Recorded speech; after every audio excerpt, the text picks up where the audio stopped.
Hi, welcome. Enjoy the content, subscribe, and turn on notifications.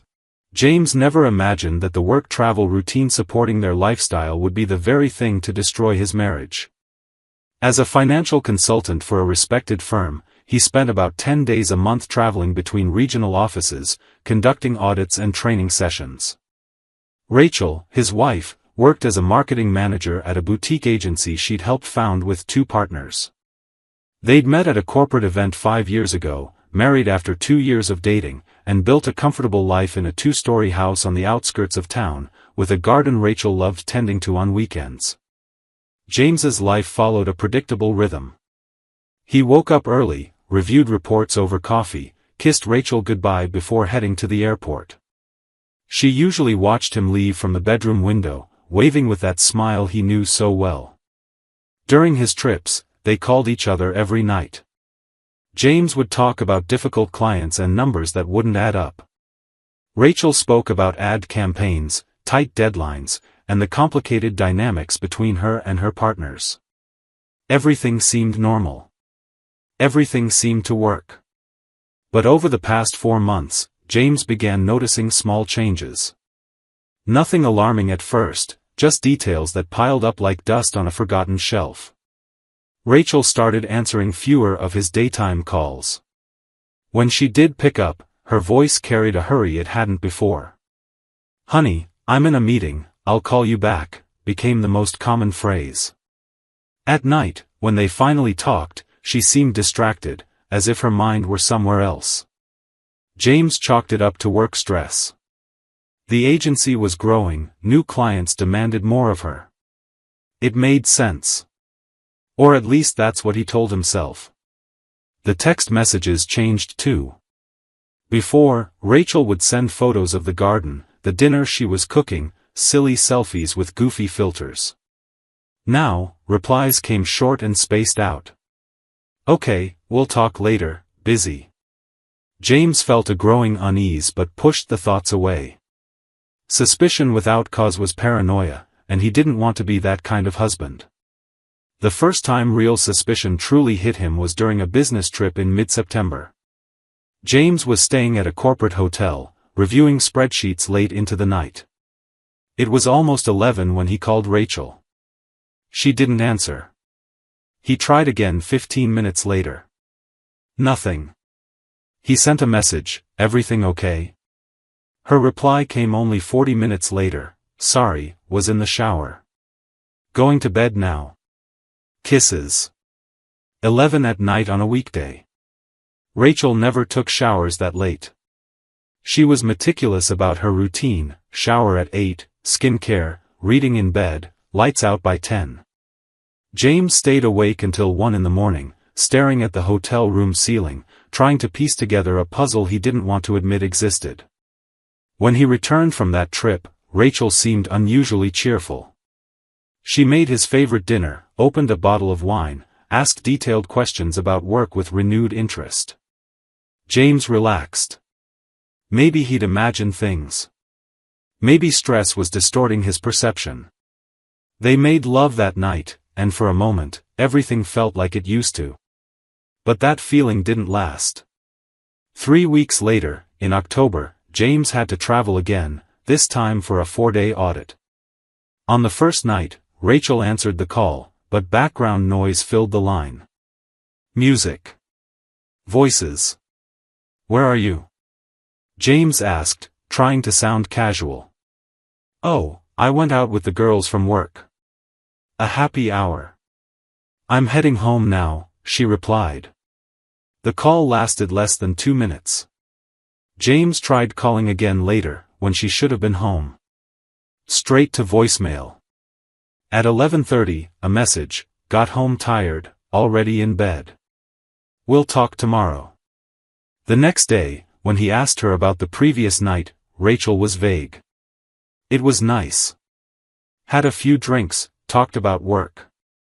Nothing special." That's when James started really paying attention. He noticed that every time he traveled, Rachel became inexplicably busy. Meetings that ran late.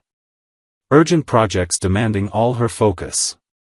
Work dinners she'd mention in passing, without details. And always that rush to end their calls, as if she were eager to hang up. James wasn't stupid. He worked with numbers, patterns, data analysis. And the data in front of him was forming an image he didn't want to see. But the more he observed, the clearer that image became. It was like assembling a puzzle where each piece revealed part of a painful truth he'd rather ignore. There was the time he came home and noticed a different scent on the living room sofa. It wasn't Rachel's. It was something masculine, strong, a woody fragrance that definitely wasn't hers. When he asked, she said a friend had visited. Karen stopped by earlier, you know how she is, always wearing weird perfumes, she explained quickly. Plausible. There was the time he found a glass of whiskey in the sink. Rachel didn't drink whiskey. Never had. She always preferred white wine. Oh, I tried it. Hated it, she explained with a forced laugh, avoiding his gaze. Plausible, but strange. And there was the credit card statement with a charge from an expensive wine shop, $2.80 on a premium red wine bottle. When James asked, Rachel said she bought it to give to an important agency client. Forgot to mention it. That new client, the tough one who finally signed the contract, she added quickly, fiddling with her phone as if trying to change the subject. Plausible. Always plausible. But the sum of all these small plausibilities was starting to become implausible, like individual raindrops that, alone, seemed insignificant, but together formed a flood. James didn't want to be the controlling husband who snooped through phones or hired detectives. He wanted to trust. He'd built a marriage on trust. But that trust was being eaten away from the inside, like wood chewed by invisible termites. In November, James had to travel for an audit in a city 3 hours away. The trip was scheduled to last 3 days.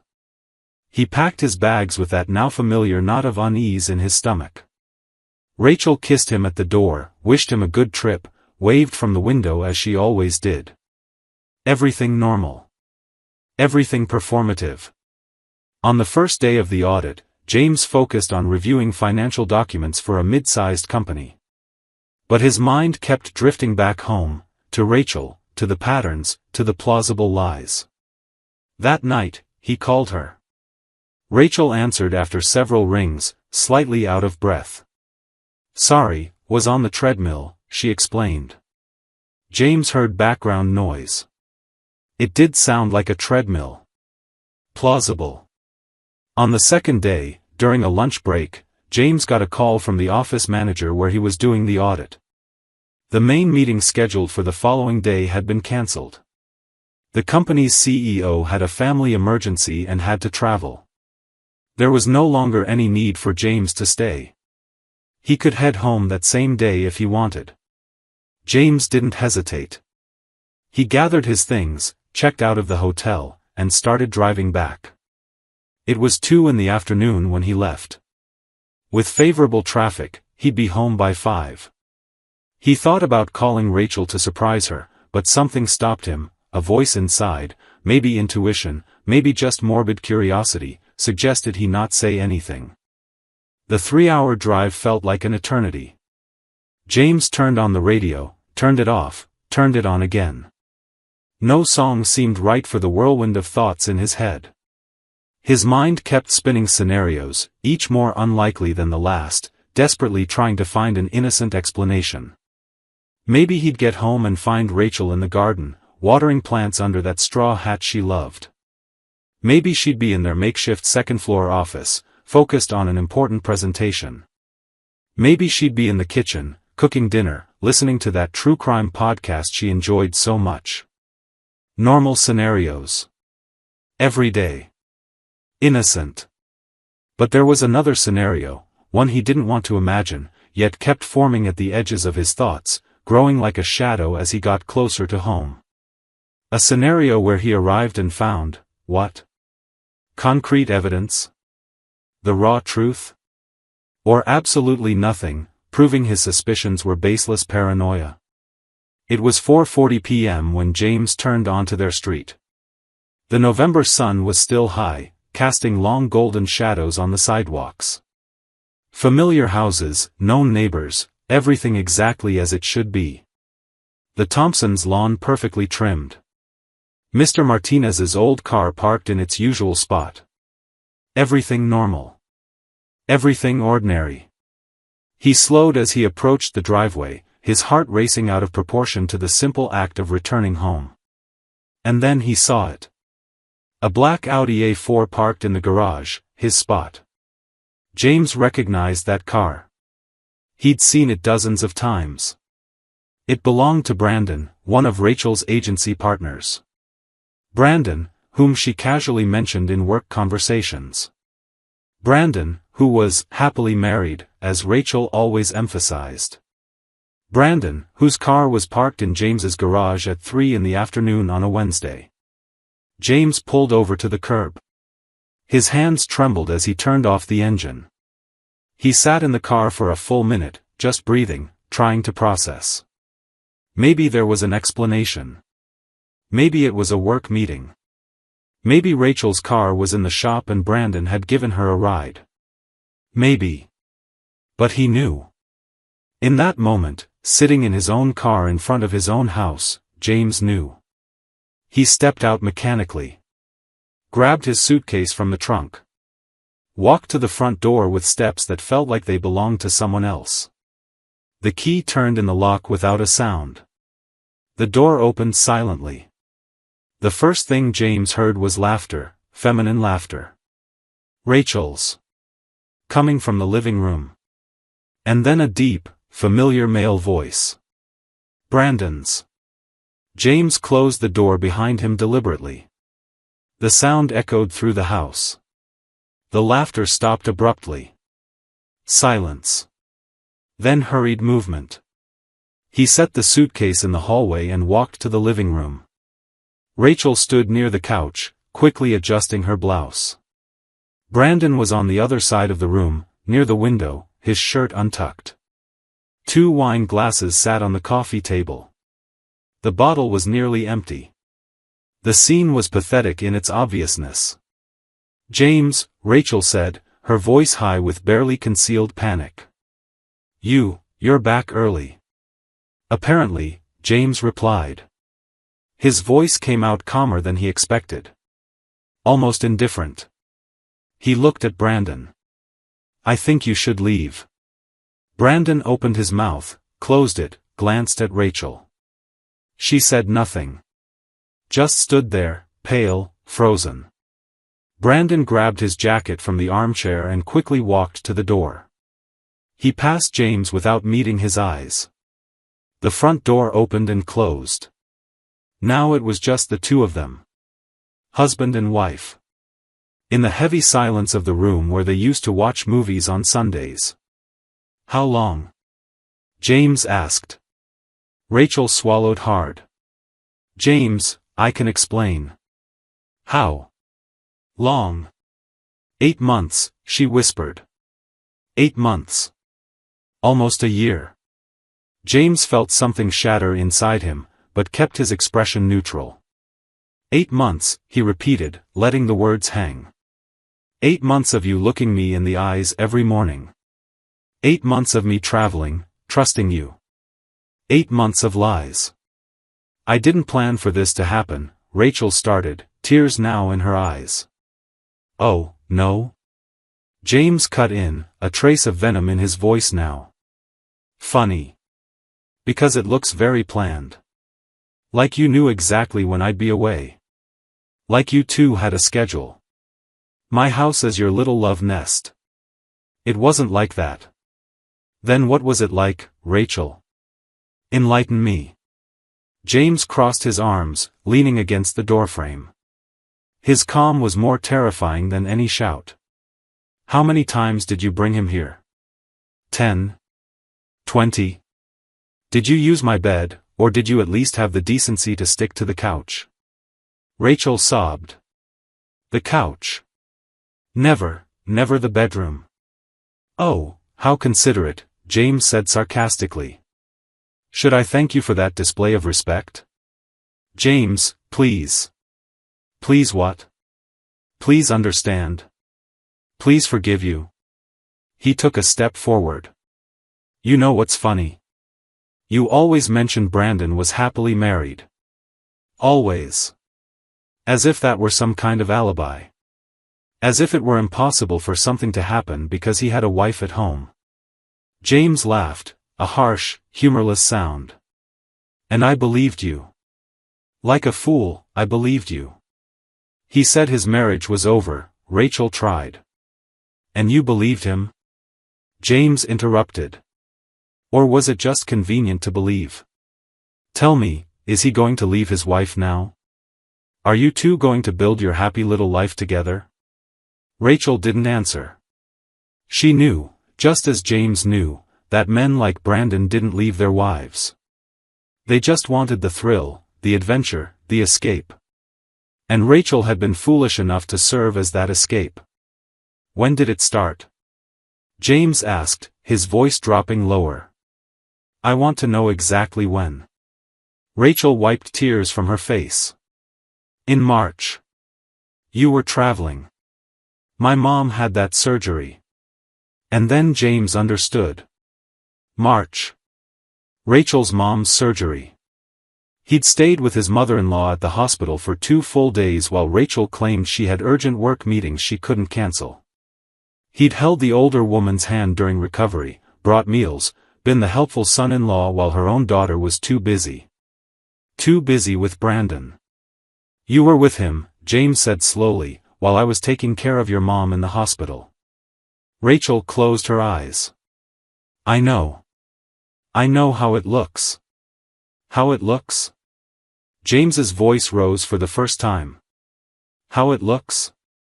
No, Rachel. It's not about how it looks. It's what it is. You cheated on me while I cared for your family. You cheated on me in my own house. You cheated on me for 8 months and would have kept going if I hadn't come home early today. He walked to the coffee table, picked up the wine bottle. Read the label. It was one of the expensive bottles they'd saved for special occasions.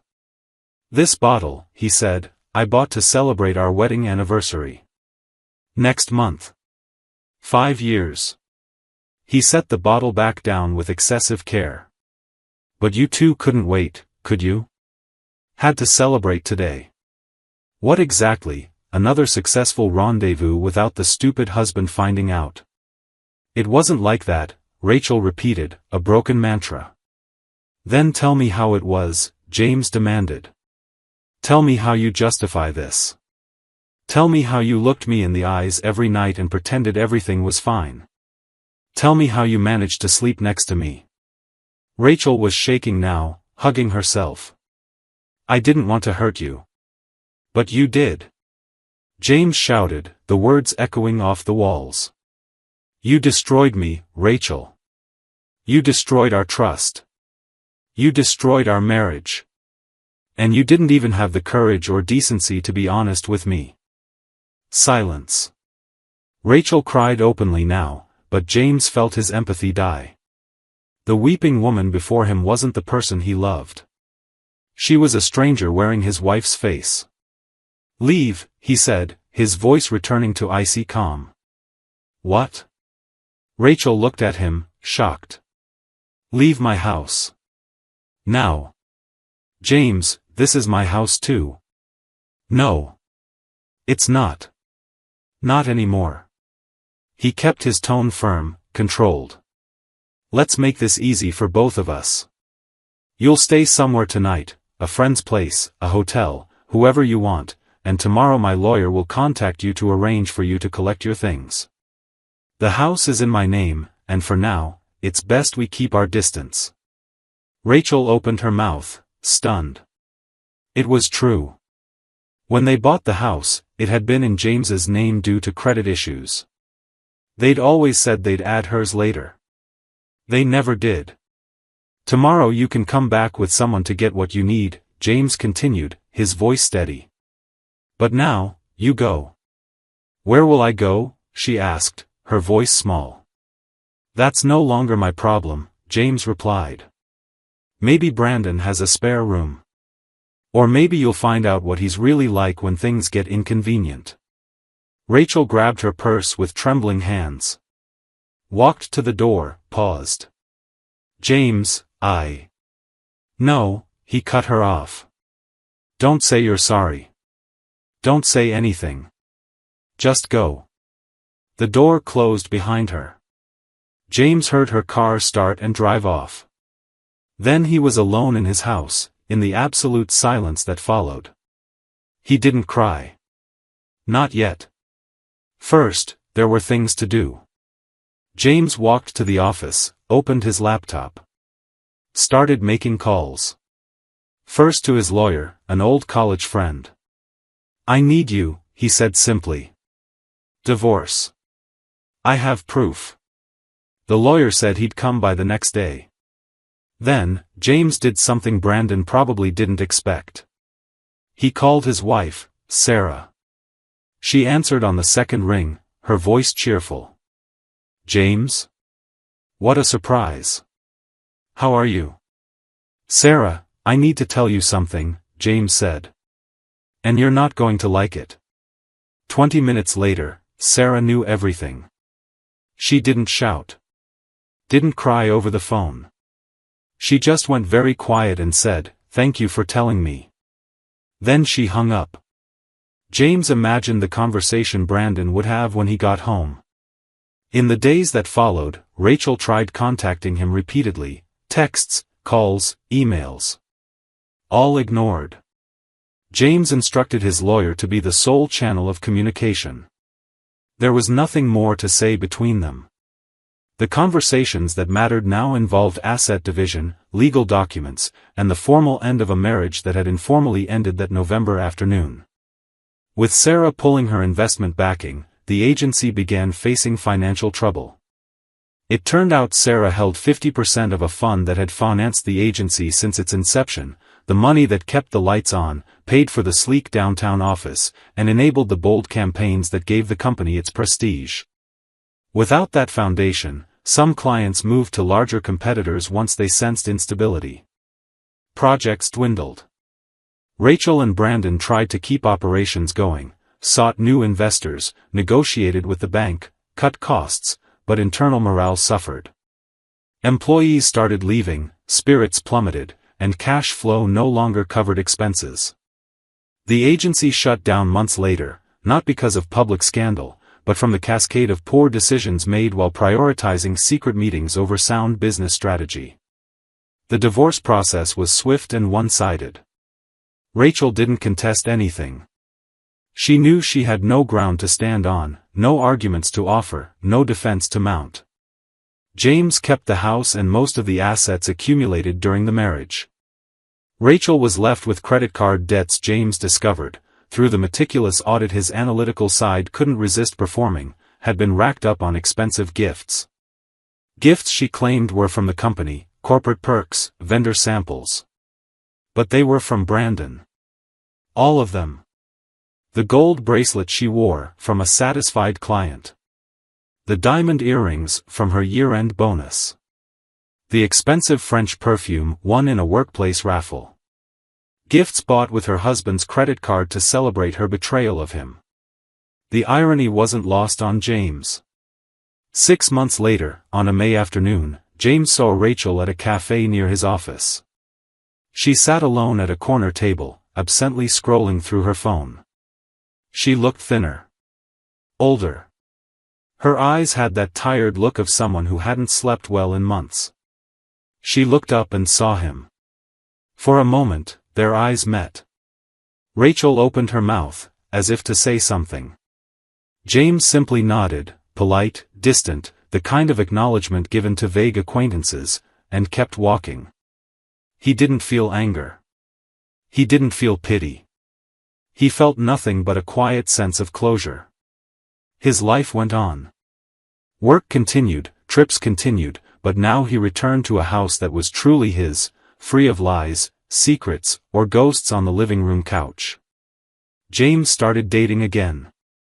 He met new people. A witty colleague with dry humor and refreshing honesty caught his eye. They began having coffee together, then dinners. Things flowed naturally, without rush or pressure. One day, she asked about his previous marriage. James told the story objectively, without drama. She cheated. I found out. It ended. His colleague reached across the table and took his hand.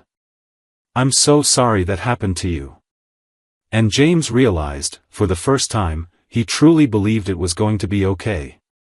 As for Rachel, James heard through mutual acquaintances that the agency had shut down. Brandon went back to his wife after begging for forgiveness. Sarah took him back under strict conditions, including mandatory couples therapy and full access to all his accounts.